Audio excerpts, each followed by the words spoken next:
Were there courts in the US before the Constitution was written? Imagine a time before the United States had a formal set of national laws or a central government.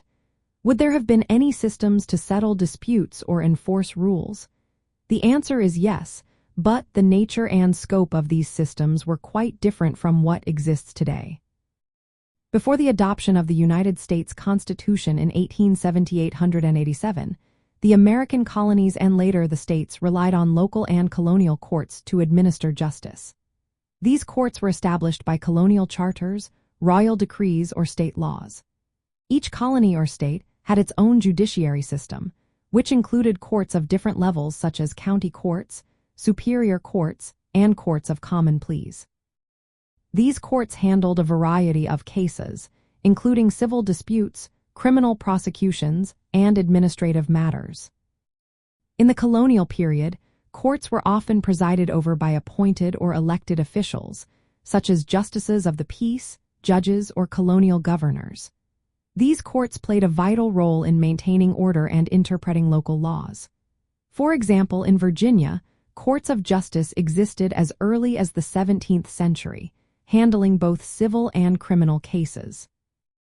Massachusetts had a well-established court system by the early 1800s, which included probate courts, criminal courts, and civil courts. It is important to recognize that these courts operated under the authority of colonial governments or individual state governments, not under a unified national legal system.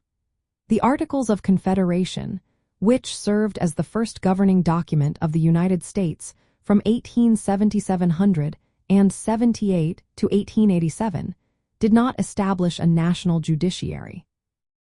Instead, each state maintained its own court system, and there was no overarching federal court system to resolve disputes between states or handle national issues. The creation of a national judiciary was a significant part of the United States Constitution, ratified in 1887.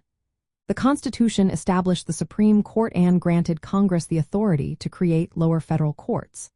This development marked the beginning of a unified national legal system, but prior to that, courts existed within individual colonies and states, functioning independently but effectively managing local justice needs.